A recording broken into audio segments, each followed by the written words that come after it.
Gang, what's up? Aaron here, Canadian Looney. The budget vote did not go the way we wanted. It went the way we expected. The NDP wants to have their cake and eat it too. Guaranteed, Gord Johns wants a donut.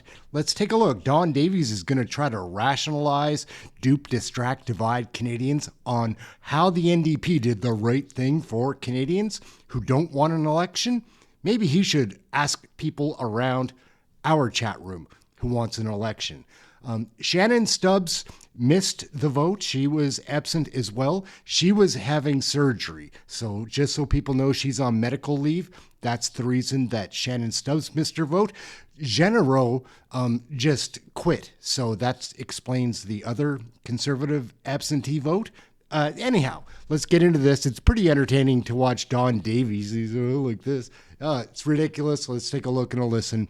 These NDPs, they got... Hey, that's something everyone can enjoy. Everyone, bonjour tout le monde. In the lead up to Budget 2025, New Democrats made it very clear that it needs to address head-on the crises facing Canadian families and invest in the programs that Canadians rely on. We have record unemployment, particularly among young people. We have a housing shortage and a cost of living crisis in communities across the country. Our cherished public healthcare system needs to be expanded, not cut. We need better childcare. Since the budget was presented almost 2 weeks ago, we have taken the time to listen to our constituents and to meet with stakeholders. It is clear from those conversations that this is a budget that does not address the real needs facing Canadians. It fails to meet the moment, deliver transformational change, or address the urgent needs facing Canadians. While there are elements of the budget which reflect our concerns, on the whole, this is a Conservative budget. From reducing healthcare funding to provinces, to making deeper cuts to services than Stephen Harper's budgets did, including to programs that are helping Canada's most marginalized communities, to reversing action on the climate crisis, this budget fails to deliver the policies our country needs. It particularly fails Indigenous people. But through these discussions, it became equally clear that Canadians do not want an election right now. The consequences of defeating this budget would not be to improve it or to help Canadians. It would be to plunge the country into an election only months after the last one, and while we still face an existential threat from the Trump administration. On that basis, we engaged in conversations with the government about improvements that could strengthen the budget and earn our support. At this time, the Liberals have not been willing to make those changes. And so, we have decided to put the interests of our country first, to vote against the budget, but to help prevent an election. Canada is facing instability and overlapping crises. In these challenging times, we must put our country's well-being first above partisan interests. When the next election comes, whenever that may be, Canadians will hold Mark Carney responsible and to account for his record and for the choices that he made in this budget. But today, New Democrats are choosing stability over political games. It's not just partisan interest, though. I mean, your party's abstentions just allowed for the government to cut thousands of public worker jobs. How do you square that being the party of workers? Well, this is a Liberal budget, and this is what happens when you vote for Liberals, is these are the kind of neoliberal, neoconservative policies that you get. And we've opposed this budget. That's why we stood up and we're voting against the budget. We can't support it. They did not earn our support. And we tried to make changes to this budget. But at the same time, again, Canadians clearly don't want an election right now. And given the serious economic challenges facing our country right now, we don't think that it would be good for our country. So New Democrats have expressed our opposition to this budget, and we have said that we are not going to force an election right now that clearly Canadians don't want, and our country doesn't need. Was this about your electoral prospects? Go ahead. Was this about your electoral prospects, the fact that the NDP can't afford an election right now? Not at all. No, I mean, this is not about us. This is about Canadians, and that's why the NDP, we took our time. last week to go across the country to talk to Canadians, our constituents, and find out what they said and what they wanted. And it is very clear.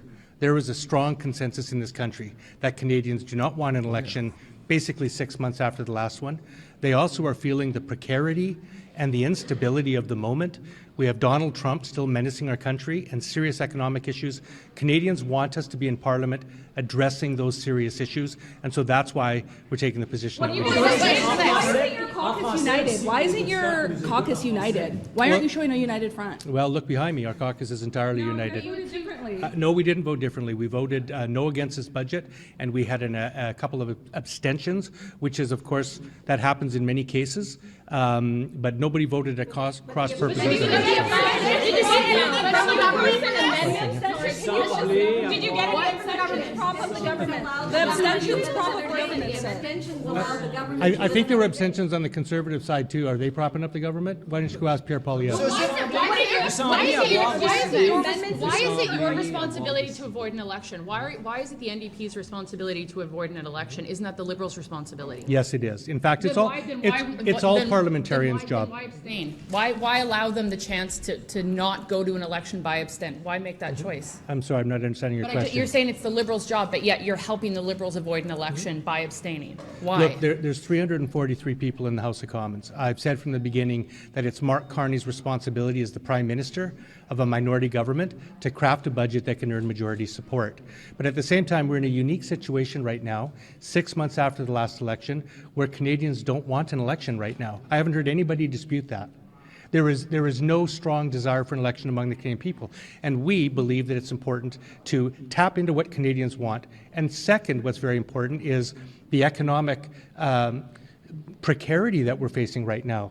You know, we have serious economic issues. Mr. Trump is changing his mind every day, and it's not the right time for our country to plunge into an election.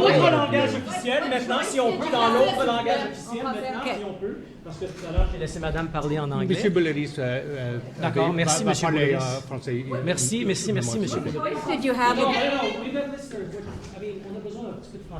Oui, peut-être. Does this mean you're not going to vote against this government until there's a new leader? Like, are you giving them free pass for like the next 4 or 5 months? No, absolutely not. No, this is our vote for today. And, you know, tonight the government dropped a 600-page Ways and Means motion that will be voted on tomorrow. And then, of course, there's the Budget Implementation Act, or maybe several of them. We haven't had a chance to review them. So this is our position for tonight, and we're going to be evaluating each measure that comes as it comes. What, Mr. Davis, what concessions did you get for these abstentions? We didn't get any concessions. You didn't get anything in return? We're not propping anybody up. We voted no against the budget. We voted no. Do you feel like you have any leverage now to push for amendments to this budget, to slow down the process of the implementation and therefore the cuts to the public service? I mean, what leverage do you have left now that you've abstained from this vote? Well, I've said from the beginning that in a minority parliament where there are 3 opposition parties that hold a balance of power, all of us at one point or another have some leverage. We're going to continue to have conversations with the Liberals. I mean, we were engaged in discussions with them over the past few weeks. We did put forth a number of positive proposals that would have gathered. Well, we're not going to bargain in public at this point, but they were concrete proposals that reflected the needs of working families and people across this country, and the Liberals were not ready to say yes to them. So we're going to continue pushing for policies to help working people that elected us to this Parliament, and we'll continue using that leverage in the days and weeks ahead. But you didn't get anything. You didn't get anything out of this last deal. By you abstaining, you knew that they would, the budget would pass, and you didn't get anything out of it. The Democrats voted no to this budget. Yes, but you say that you voted for the interest of the country, that this is your position for the interest of the country. But how could you go into an election? You don't even have a leader. Well, I am the leader right now. We don't have a permanent leader. That's true. You hit the trail with all the problems and the situation with the NDP. You know, I don't think any political party in the House of Commons wants an election right now. I haven't heard anybody say they want an election. Because, you know, we all understand we just had an election in April. This is the first budget of this new government. And so, you know, I think our first obligation here is to do what Jack Layton always taught us, which is people want Parliament to work.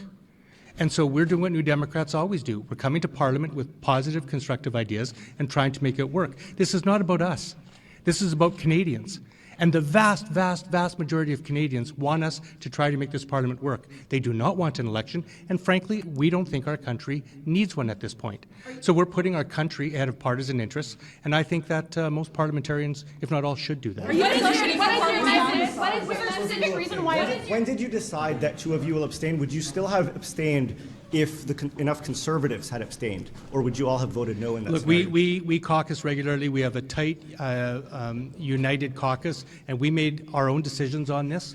We decided what we were going to do, and it was up to the other parties. I mean, we have 7 votes out of 343.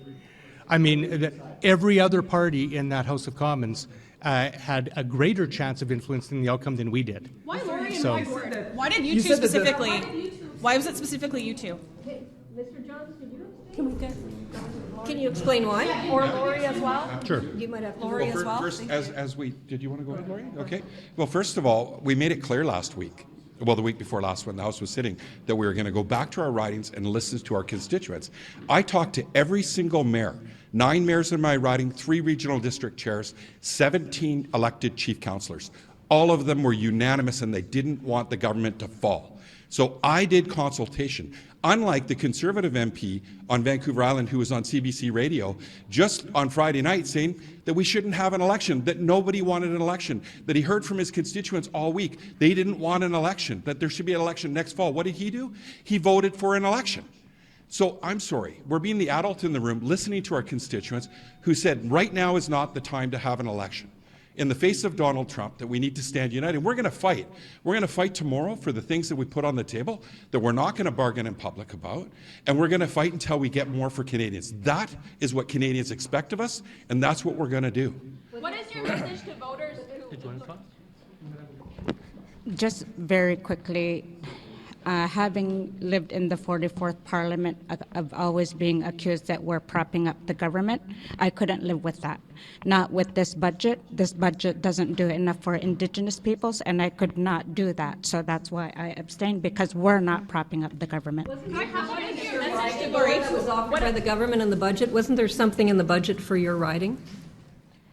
There were things for my writing, and that's why I had to abstain. What is your message to voters? When did you decide your vote was no? When did you decide that? We caucused as late as today. So we made our final decision this morning. Knowing how you were going to vote? Of course we did. Yes. What is your message to voters who already saw your party as close to the Liberals Last in the question, I supply and think, confidence before- agreement? I'm sorry. What is your message to voters who already saw the NDP as an extension of the Liberals through the supply and confidence agreement? Now you're, once again, it could be seen as helping the Liberals with the budget passing. Well, voting no to a Liberal budget couldn't be a clearer message that we're not propping up the Liberal government. We voted no tonight. It's a bad budget. It's not a budget that we think that, well, count the votes. I stood in my place and voted no. And we voted no as a party, and it's up to other parties to determine what they do. It was up to any other party to defeat this government if they wanted to, including the Conservatives, including the Bloc, right? And yes, including Elizabeth May. So in a minority parliament, every vote counts. The NDP voted no to this budget tonight. We're going to continue to work for a better budget for people, and we're going to continue to do what Canadians want us to do, which is work and solve the problems that are facing us. Thanks very much, everybody. Get out of here. And we welcome Canada's Prime Minister, Mark Carney. Your passion for hockey. Oh, yeah. We'll wrap it up right there, gang. The NDP, I don't know, like, they were torn apart by Jagmeet. I don't think they're ever going to recover. What a loser Don Davies is. They're such a bunch of clowns. Anyhow, we covered Canadian federal politics right here. Come and get yours. Let's watch another video that's floating around here. Thank you very much for watching. Smash the like, hit subscribe. Come and watch one of our live shows. They're fun. It's the best chat room you're going to find around Canadian federal politics for the live shows. Anyhow, that's it. We're going to wrap up. Aaron Canadian Looney, thanks for watching. Catch you in the next video.